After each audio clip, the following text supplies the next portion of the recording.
everybody. Can you hear me? Yes.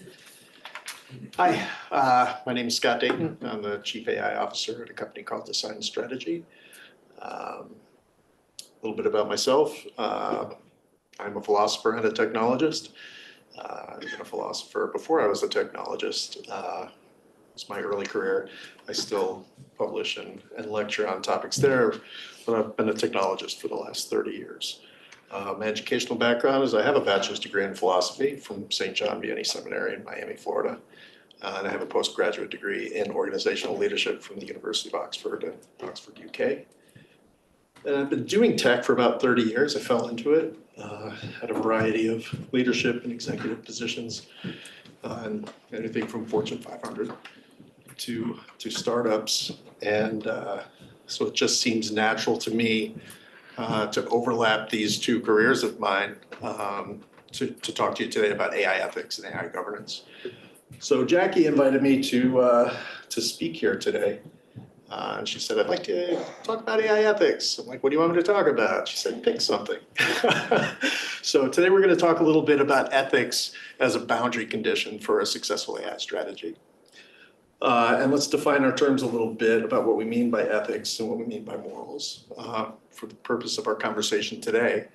And if there's anybody from the philosophy department here, please don't give me any static. This has been a debate for 2,500 years. For the purpose of our conversation today, we're going to talk about ethics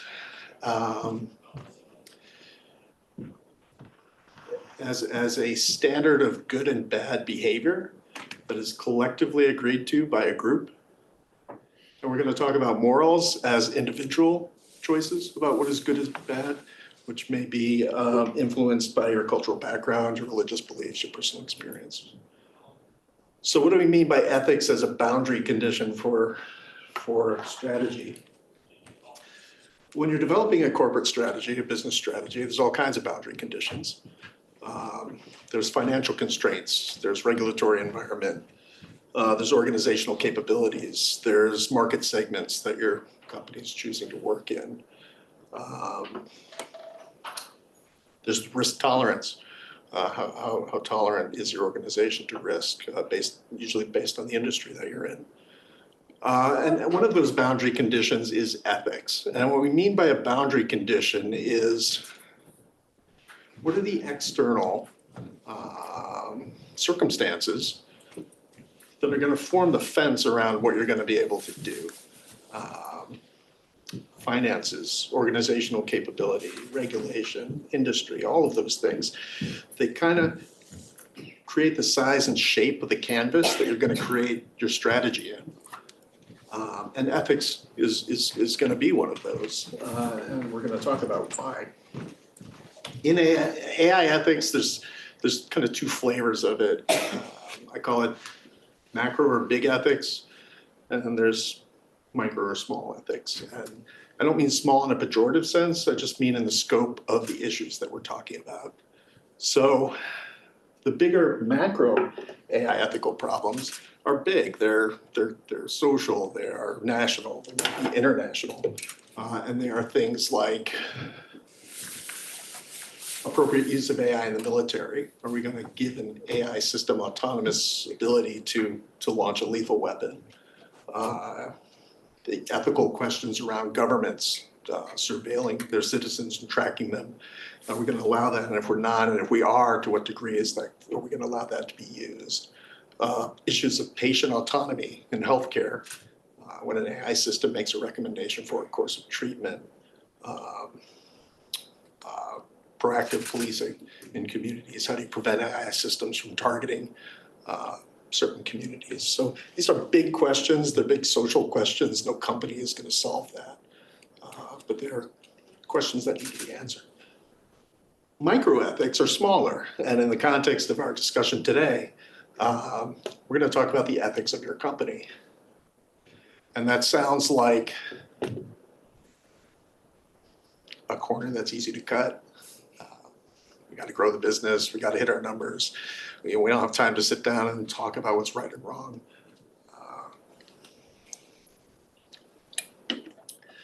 But the good news is that you've already got an ethical framework for your organization.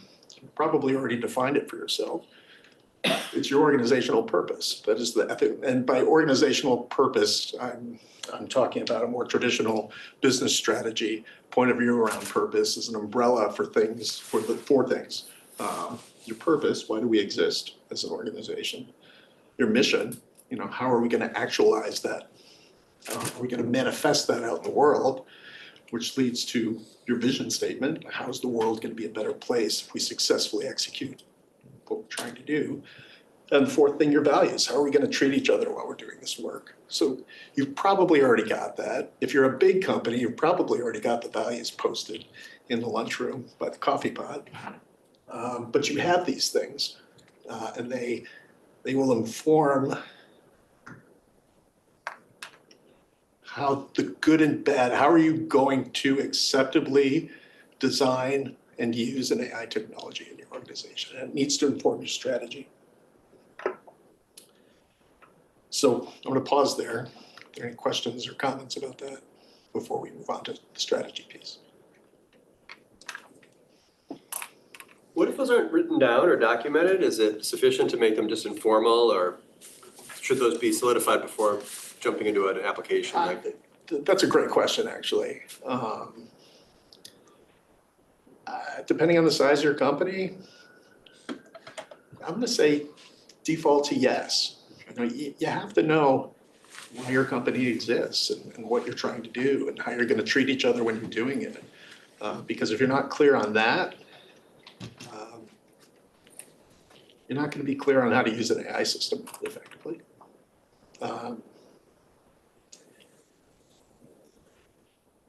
The risk of making a mistake with AI is that it's extremely expensive to implement right now.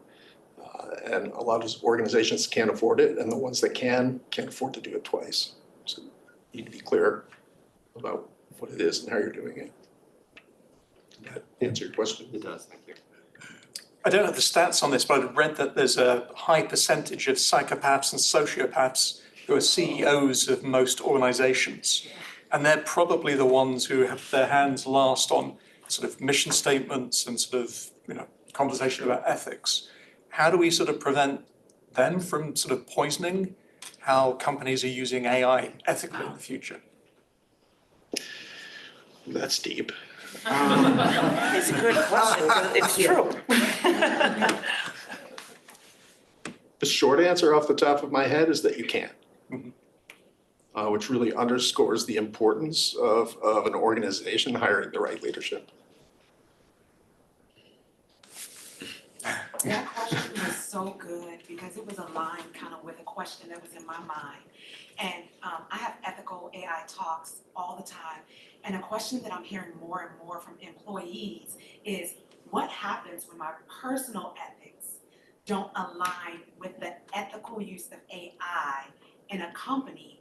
And what do we do personally, and how can we influence or do whatever with the team so that we can bring some alignment? Great question. But in that framework, I would say your personal morals conflict with your organizational ethics. Tough answer. It's one of two.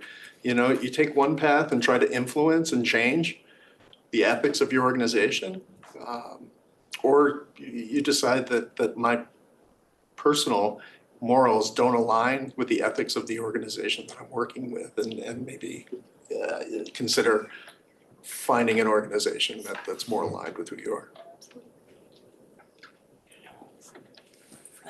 I have a question. Who really dictates what ethics is correct or not? So for example, if I like my cereal with water, but chat likes it with milk, how would that affect my ethics? Saying well, I don't believe you.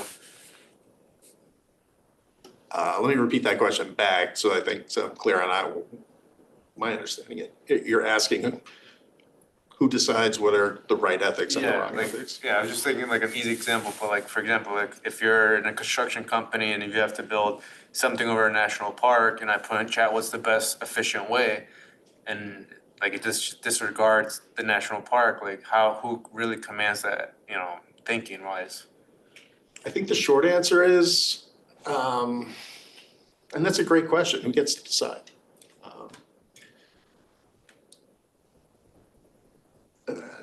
my short answer to that, and then I'm gonna move on. The short answer is that there's no right or wrong ethics. Really, a set of ethics is just a codified, communally accepted set of behaviors that we all agree, this is good, this is bad, we should do this and we shouldn't do that. And there may be, to her excellent point, that may conflict with your personal morals. But there is no right or wrong ethics any more than there's a right or wrong set of personal moral values. That answer your question? Yeah. Because I feel like the answer is there really isn't an answer. Yeah, no, it's, So in the interest of time, I'm going to move on. So how do we define an ethical AI strategy? Well, like I was saying, it starts with your purpose, you know. Why are we here? What are we going to do? Why are we doing it? How are we going to treat each other? Which should inform your strategy design. You know, what am I trying to do? This is my company. This is what I want to do for the next 3 years. You know, my strategy design is going to be a set of concepts or ideas about how we are going to fulfill our purpose, do what we're here to do. And that depends. There's no right or wrong answer for that either. It depends on what sector you're in, what's your company culture, what are you trying to do, what's your purpose. So, you know, a healthcare item of strategy might be we're gonna adopt an AI system that's gonna predict our emergency room intake on a given weekend so that we are scheduling our operating rooms appropriately or staffing appropriately, which would be very different from how you might use it in marketing, be very different how you'd use it in manufacturing. So then typically the next step would be, well, we're going to plan the execution. I want to get to that in a second, but I honestly believe, and I'm pretty passionate about this, that there's got to be another step in there that's not traditional business strategy. And that is between your design and your execution, it is absolutely critical that you develop a strong strategic narrative, especially with AI strategy. Why are we doing this? You need to be able to get a message to your employees about why are we doing this and how is this going to make the company better and how is this going to make your job easier. You need to talk to all your other stakeholders about why we're doing this and why it makes sense for the company. And you need to talk to your customers about, hey, this is why we're adopting AI. It's going to make your experience with us better. So strong strategic narrative about why you're doing this so that everybody gets it, especially around AI, because we were just talking earlier. There's a lot of fear and uncertainty and ambiguity around AI right now.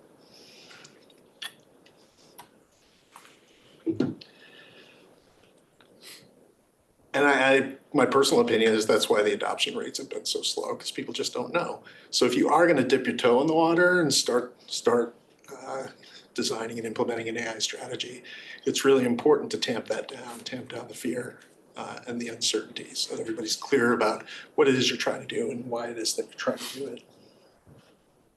So in the strategy design phase, that upfront piece, there's two sides to that coin from my point of view. There's front-end ethics and there's back-end ethics. On the front end, in the design, you're going to be, as an organization, this is the typical tech problem. Am I going to buy or am I going to build? Am I going to go buy something off the shelf, an AI product, like chat? Or am I going to custom build something from scratch? And both of those have their own ethical considerations to think about. Primarily, if you're going to build, you need to make sure that your algorithms align with your corporate values and your corporate purpose.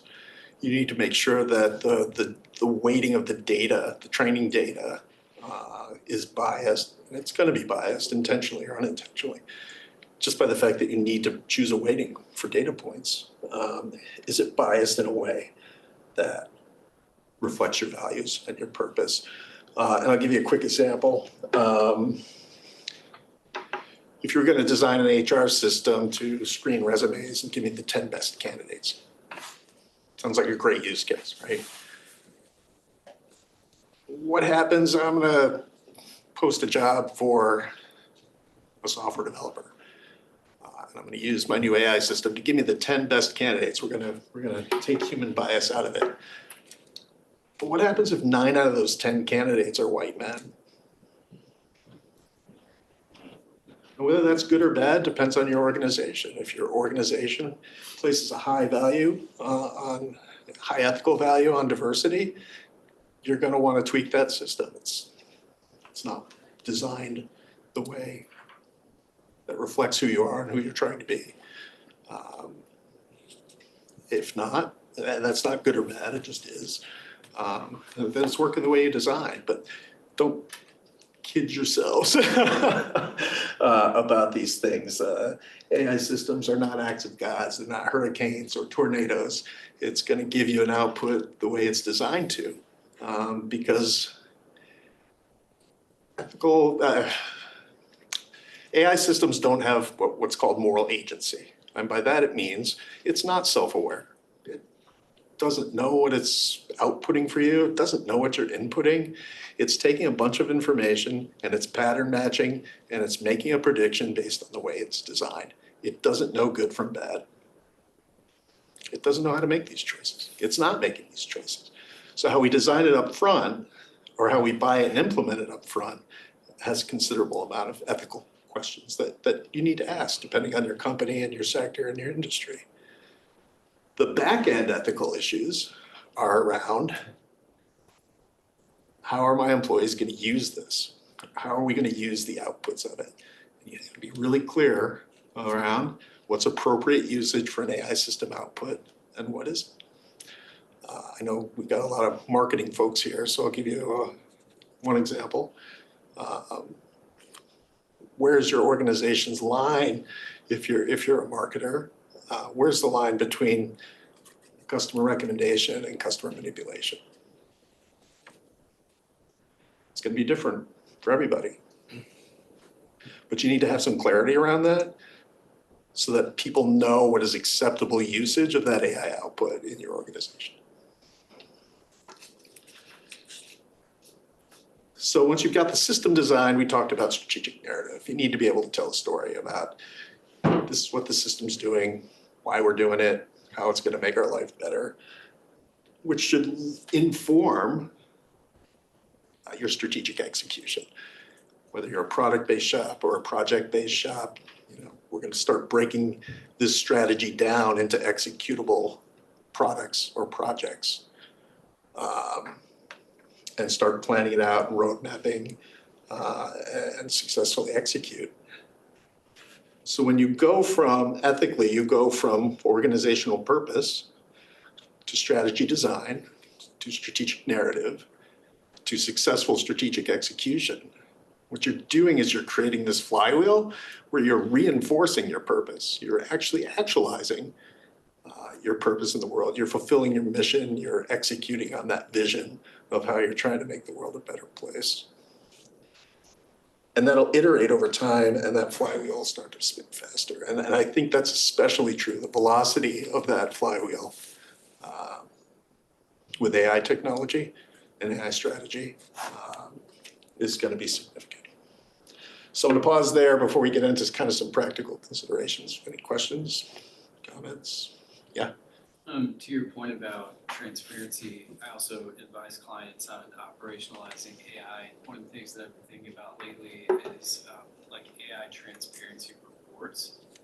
So like organizations, maybe once a year, like issuing a report to all the stakeholders, customers, internal stakeholders, just about how they've been using AI to sort of destigmatize the use. What do you think about that? I think it's a great idea. I think depending on the size of your organization,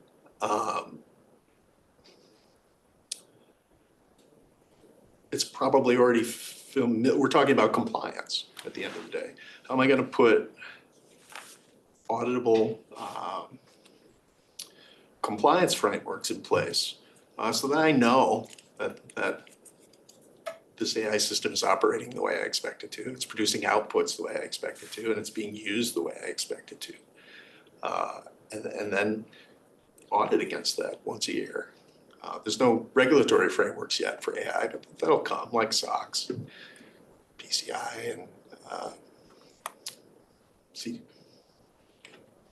CDPR, CCPA, California Consumer Protection Act. Those regulatory frameworks will come, but right now, just as a matter of mitigating your corporate risk, you need to put an auditable framework in place to make sure that its systems are working the way they're supposed to, and they're being used the way they're supposed to. That answer your question. Yeah, no, that's. Oh, but the good news is, depending on the size of your org, you already know that language. You know, if you have an internal audit team, they know that. It's not, you're not starting from a complete blank sheet of paper.